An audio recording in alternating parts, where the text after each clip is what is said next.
Magandang gabi mga kabiyos. Isa ka rin ba sa mga owner ng sasakyan na sumasakit ang ulo mo dahil sa alaga nating daga? Ito na ang solusyon.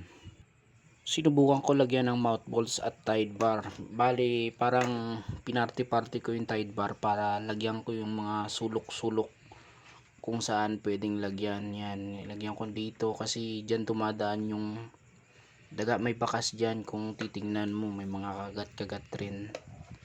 Kung saan siya dumadaan makikita mo naman, tsaka nilagyan ko ng ilaw na 3 watts. So far almost 3 months na ganyan ang setup ko sa hood ng aking sasakyan. Mangilan-ngilan na lang yung bakas pero hindi na katulad dati na may tae, mga ihi nandyan sa ibabaw. Ngayon wala na, kumbaga may mga part na dumadaan siya pero sa tingin ko